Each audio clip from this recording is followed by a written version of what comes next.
37 tahun sebagai PPL. Hasil dari pengalaman di Lampung mungkin bisa saya terapkan di daerah Kebumen, baik itu cara pengolahan tanahnya, terus kesediaan pupuknya kita dukung supaya bagaimana masyarakat petani ini bisa meningkatkan hasil usahanya.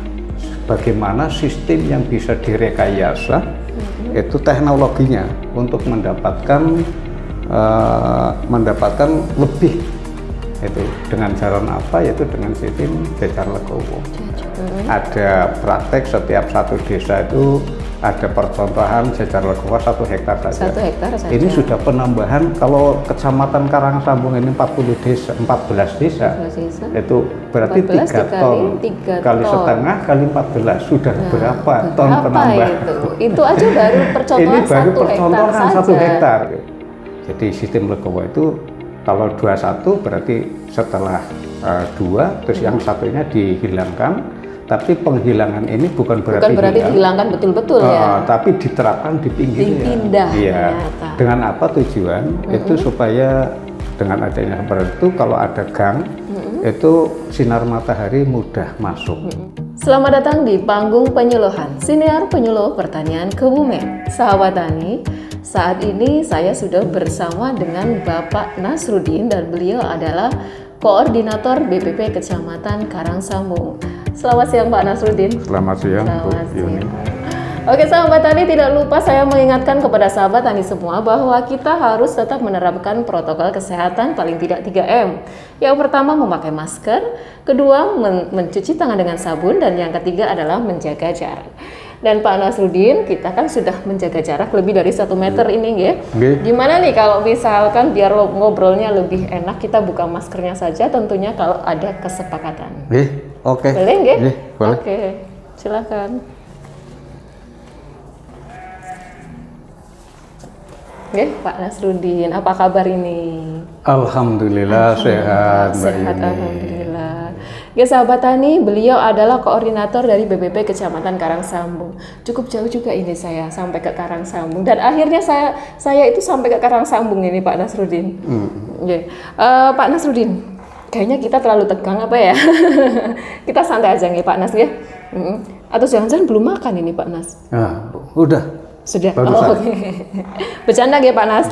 Jadi Pak Nasrudin beliau adalah berangkat dari seorang PPL, penyuluh pertanian lapangan, dan kalau saya dengar-dengar ini mau purna. Betul mau purna beberapa bulan lagi atau hari lagi ini malah ya. Jadi Pak Nasrudin, sebelum saya menanyakan tentang nanti kita bahas tentang karena mendekati musim tanam yang pertama, kita bahas tentang persiapan tanamnya untuk MT1 nanti. Tapi sebelumnya saya mau nanya dulu ini, Pak Nasrudin, pengalaman Pak Nasrudin sebagai PPL selama berapa tahun 37 tahun. Luar biasa sekali, 37 tahun sebagai PPL. Ini ada nggak pengalaman yang sangat mengesankan atau tidak bisa terlupakan, itu apa ini? Ya, terima kasih Mbak Yuni. Kami dari Koordinator Kecamatan Karangsambung.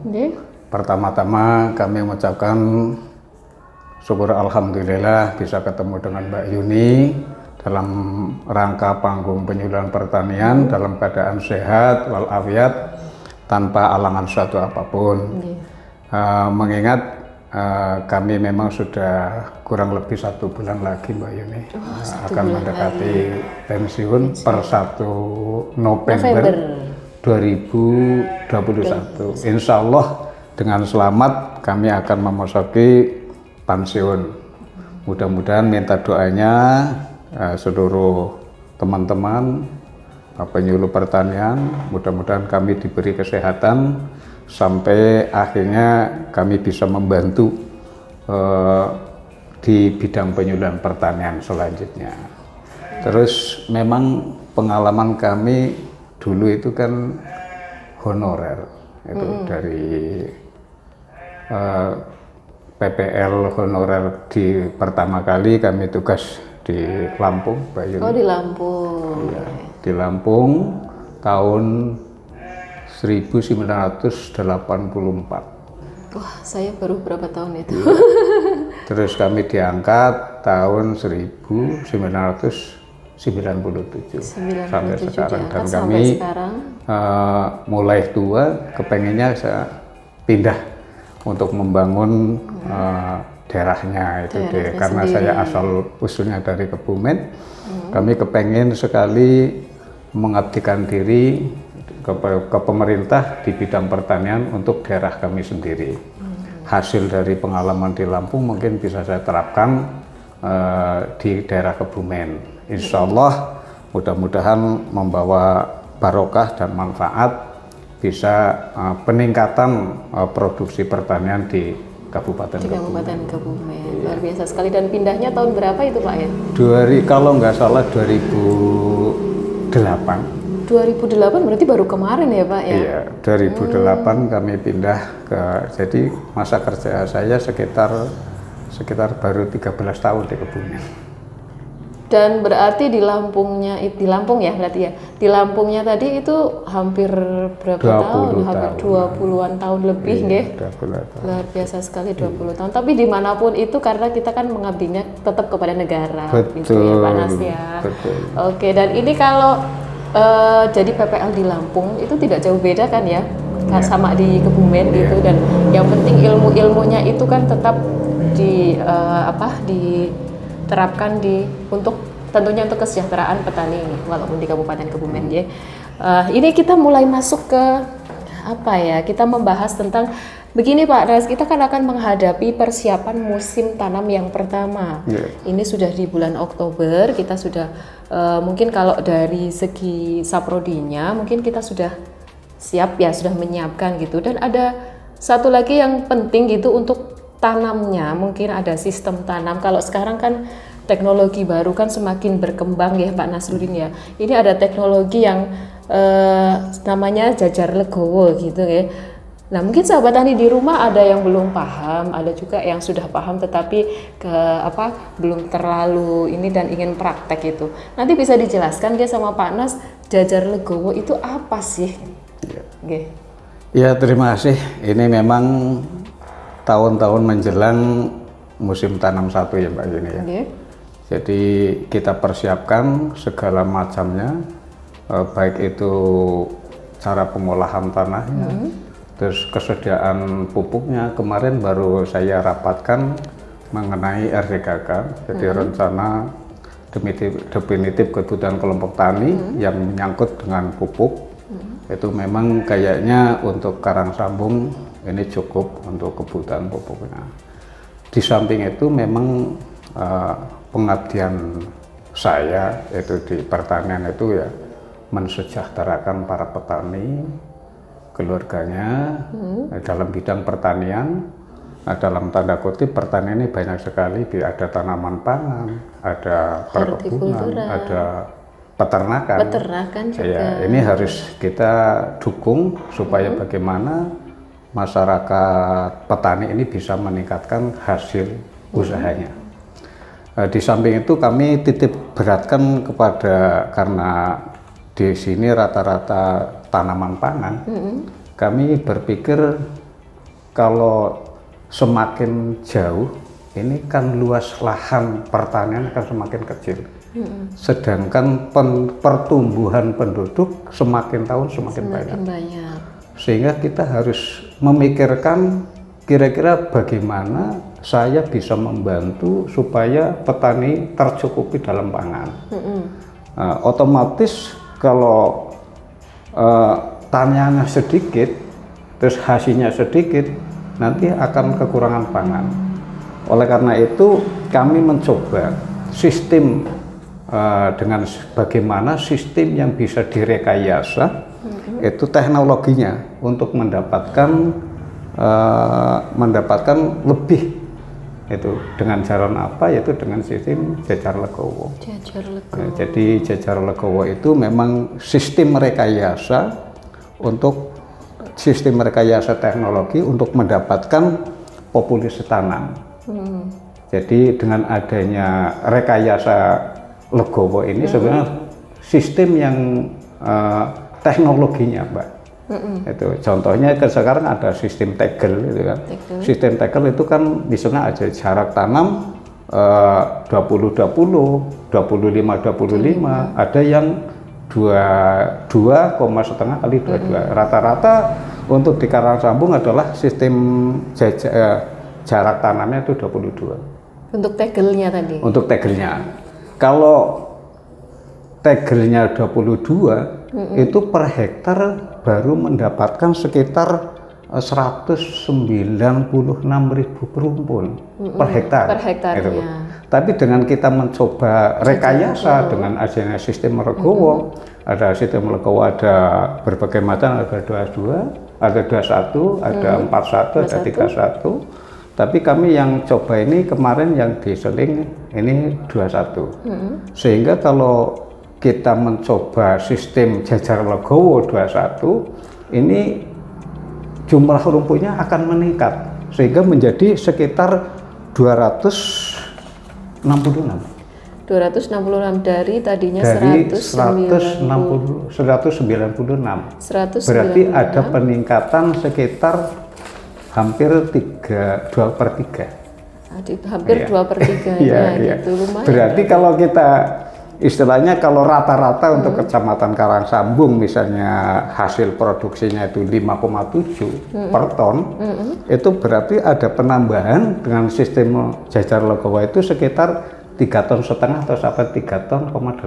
Berarti jadi berapa itu per hektar? Coba kalau bayangkan, kalau satu desa, misalnya saya sudah mempunyai kepenginnya itu kan, ada praktek setiap satu desa itu ada percontohan jajar legowo 1 hektar saja. 1 hektar saja. Ini sudah penambahan kalau Kecamatan Karangsambung ini 14 desa, itu berarti 3 ton. Kali setengah kali 14 sudah berapa ton penambahan?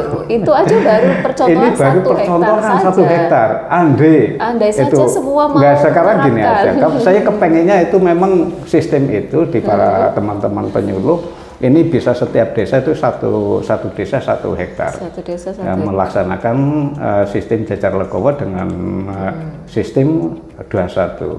Itu saja sudah ada asumsi kita penambahan sekitar 3,5 ton. Oke, jadi berapa kalau satu kabupaten? Satu kabupaten itu di Karangsambung saja 14 desa dikalikan 3 kali setengah, 3,5 ton. Ini penambahan ini. Kepengennya saya, kepengen ke depan itu memang ada program seolah-olahnya satu penyuluh ini bisa menggarap satu hektar. Kalau kita penyuluhnya sudah berapa ini Mbak Yuni? Satu kabupaten berapa ya Pak Nasmi?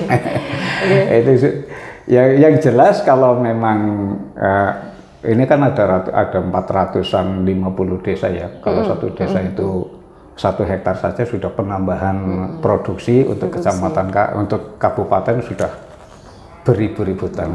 Dan itu satu musim. Gimana kalau karena gini, rata-rata kan kita dikejar oleh produksi. Nah, sedangkan kita sendiri untuk MH2-nya itu kan berkurang. Contohnya Karangsambung ini kan luasnya cuma 1.965 hektar. Untuk MH1-nya bisa ketanaman semua. Tapi untuk MH2-nya sekitar 1.075 atau sampai 1.080 hektar. Yang lain ke horti. Yang lainnya itu palawija. Oh, palawija. Iya. Jadi maksud saya kearahkan ke bagaimana saya menggenjot supaya dalam satu tahun ini bisa padi-padi palawija. Untuk penambahan yang kekurangan seperti itu, saya dengan adakan sistem rekayasa jajar legowo itu. Oke, luar biasa sekali ternyata sistem tanam jajar legowo itu bisa untuk tambahan produksi. Nah, selain untuk menambah produksi, ada nggak ini keuntungan lain dengan menggunakan sistem tanam jajar legowo? Misalkan untuk perawatannya lebih mudahkah atau apalagi ini keuntungannya ini Pak Nas? Oh, untuk keuntungan.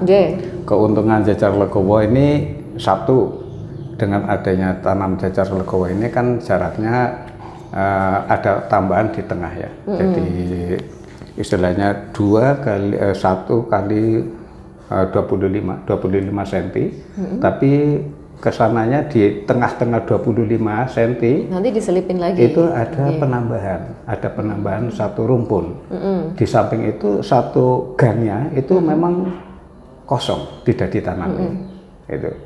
Jadi sistem legowo itu kalau 21 berarti setelah 2 terus yang satunya dihilangkan. Tapi penghilangan ini bukan berarti dihilangkan betul-betul ya. Tapi diterapkan di pinggirnya. Dipindah. Iya. Dengan apa tujuan? Itu supaya dengan adanya seperti itu, kalau ada gang, itu sinar matahari mudah masuk ke dalam itu. Kalau matahari masuk ke dalam tanaman, otomatis ini akan menyehatkan tanaman. Ya, karena yang kita tahu selama ini kalau pakai sistem tanam biasa gitu tanpa jajar legowo kan kelihatan ya Pak Nas, kalau yang di pinggir itu terlihat lebih subur-subur gitu. Ternyata dengan adanya sistem jajar legowo yang di tengahnya dikasih gang-gang gitu ya, atau lowongan gitu ya, yang mungkin legowo maksudnya itu lega gitu ya di tengah-tengahnya itu gitu ya. Itu jadinya terkena sinar matahari semua dan nanti tanaman juga akan rata gitu, pertumbuhannya akan bagus sama bagusnya. Contohnya saja gini, kalau yang kita perhatikan kalau tanaman yang di pinggir galengan itu Mbak Yulia, itu kan otomatis anakannya banyak. Anakannya lebih banyak. Lebih banyak. Begitu juga kalau sistem seperti itu anak. Jadi kita menambah tanaman, tapi tidak mengurangi kesehatan tanaman. Gitu. Karena tetap karena sinar matahari, di samping itu anakannya masih banyak. Seperti satu. Yang kedua kalinya dengan adanya gang seperti itu, kita mudah dalam perawatan. Lebih mudah untuk menyemprot perawatan, pemupukan, penyemprotan, itu kan ini tinggal yang di gang-gangnya itu kita bisa tahu kalau penyemprotan itu kita kena semua. Di samping itu pemupukan juga. Lebih itu enak karena ya, sudah terhitung itu satu larik itu bisa kepupuk semua, sehingga tanaman lebih bisa diperhatikan. Jadi perawatannya juga lebih mudah juga. Lebih mudah perawatan. Di samping itu karena ini yang terutama yang ketika itu masalah hama dan penyakit terutama tikus itu kan. Tikus itu biasanya menyerangnya itu di daerah yang longgar. Biasanya jarang sekali tikus itu menyerang di daerah pinggir, pasti masuknya ke tengah. Karena apa? Pinggir itu kan banyak rumputnya, sehingga kalau di tengahnya tidak ada rumpun, itu biasanya tikus menyerang. Tapi dengan adanya sistem jajar legowo seperti itu, pinggirnya rapat semua, jadi ini akan menjaga dari serangan hama tikus seperti itu. Jadi untuk pengamatan OPT mungkin per minggu atau per 2 minggu sekali juga akan lebih mudah ya, karena itu kan memang lebih lega gitu. Jadi kita tidak perlu untuk menyibak mungkin. Itu kalau yang biasanya kita harus menyibak-nyibakkan untuk mengetahui OPT apa saja yang ada di dalamnya. Kemudian ini saya mau nanya lagi nih tentang jajar legowo. Tadi teknisnya sudah dijelaskan ya bahwa sistem tanam jajar legowo itu ya dengan menanam sebenarnya mengurangi tanaman, tapi kelihatannya mengurangi tapi ternyata menambahkan dengan tujuan-tujuan tertentu tadi yang telah disebutkan atau dijelaskan oleh Pak Nasruddin. Dan ini Pak Nasruddin tadi kita sebelumnya tadi kayaknya sudah disampaikan bahwa di Kecamatan Karangsambung ini itu kan ada pola tanamnya 3 musim tanam ya, ada padi. Yang diharapkan Pak Nas adalah padi dan palawija Dan yang selama ini sudah berjalan ini apa ini ya? Apakah sudah 3 musim itu sesuai harapan Pak Nas atau gimana? Ya, untuk sementara ini memang masih ada sebagian tanah belum bisa ditanami untuk MH2 dan MH3-nya. Karena tanah Karangsambung ini kan sifatnya ada yang tak ada hujan dan irigasi. Dari jumlah tanah yang 1965 ini baru yang mendapatkan irigasi baru 99 hektar. Lainnya tak ada hujan, sehingga untuk mensikapi itu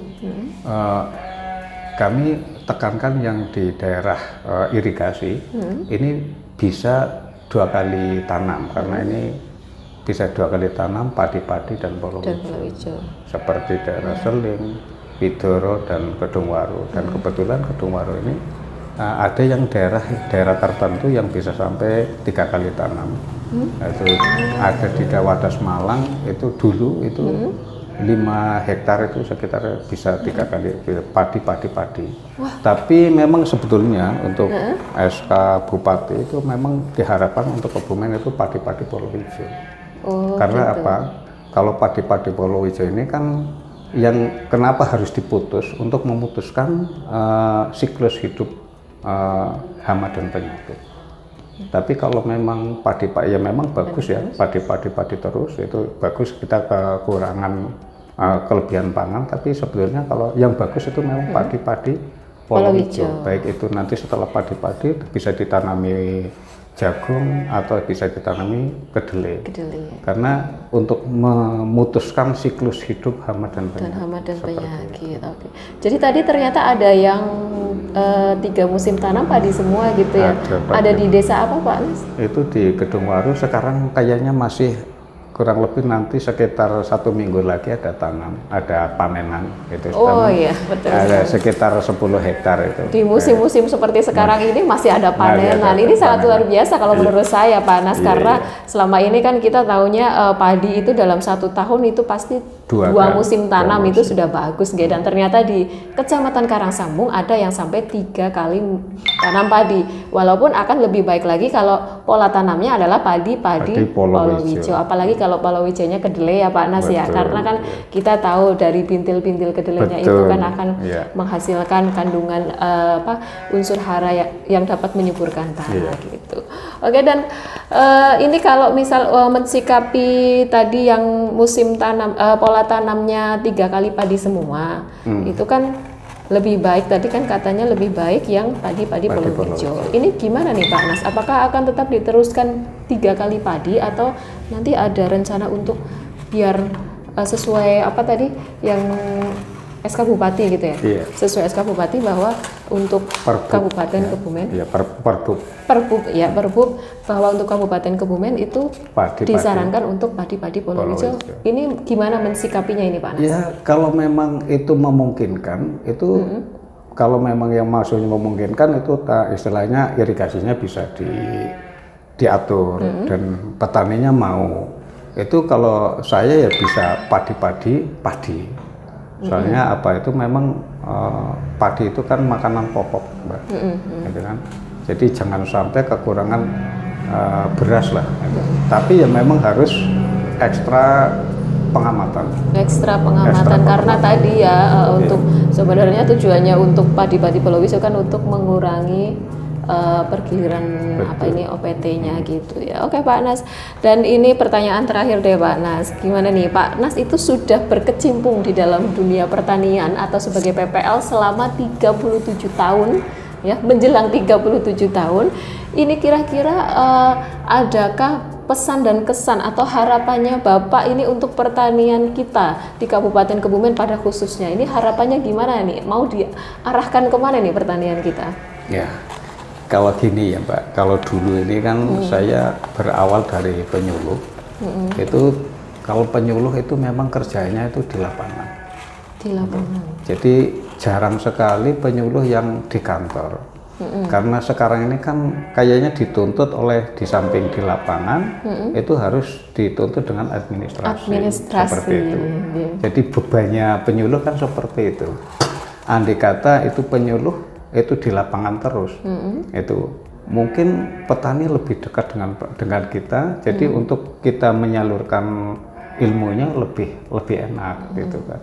Sekarang ini juga kita kadang-kadang tetap walaupun seperti itu kita akan membagi waktu, jadi karena ada kunjungan berapa jam itu kan. Beberapa jam kita kunjungan di lapangan, tapi kita harus menyelesaikan administrasi di kantor. Jadi kalau bisa, ini kan kalau nanti per masing-masing BPP itu ada juru administrasi. Tenaga administrasi ya, mungkin ya. Kalau administrasi, kalau seorang penyuluh tetap di lapangan ini lebih bagus. Lebih bagus lagi. Ya, jadi memang hasil dari lapangan itu diserahkan di administrasi BPP. Karena ini ya di lapangan ya administrasi. Jadi bercabang seperti ya itu. Pak pikirannya gitu. Betul. Jadi nggak konsen. Tidak konsen. Tapi ya tetap karena kita kadang-kadang pengertian ini bukan jam kerjanya penyuluh kan sampai malam itu 24 jam itu. Kadang-kadang malam yang aturan istirahat kita masih diundang petani ya, untuk mengadakan penyuluhan seperti itu. Tapi ya itu memang sudah biasa lah. Nah, sudah tidak ada rasa keberatan itu karena sudah kebiasaan kerja seperti gerundel namanya. Gerundel kalau bahasa kebumennya.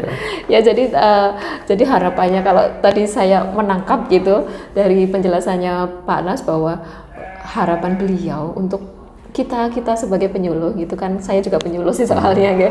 Kita sebagai penyuluh hendaknya akan lebih maksimal lagi jika tidak dibebani dengan administrasi. Oke, ini PR buat siapa ya? Nanti silakan sahabat tadi juga menerka-nerka sendiri. Oke Pak Nas, terima kasih sekali. Ini saya sudah diizinkan sampai ke BPP Karangsambung yang menurut saya lumayan jauh gitu dari tempat saya bekerja atau bertugas gitu, dan tadi melewati medan-medan yang agak menantang nih sebenarnya. Cuman pemandangannya bagus kok Pak Nas gitu. Dan tadi saya juga sempat lihat ada yang sedang panen gitu di musim-musim sekarang ini menjelang MT1 masih ada yang panen, luar biasa sekali. Ya Pak Nas, semoga selalu sehat nanti memasuki masa purna tugasnya nggih, dan mudah-mudahan kita tetap jaga silaturahmi nggih Pak Nas nggih. Terima kasih sekali. Ya sahabat tani, petani Indonesia berjaya, sejahtera dan bahagia. Penyuluh pertanian Kebumen aktif, kreatif, inovatif. Saya Yuni Mercy, terima kasih dan sampai jumpa. Terima kasih Pak Nas. Nggih, matur nuwun. Silahkan dipakai lagi maskernya.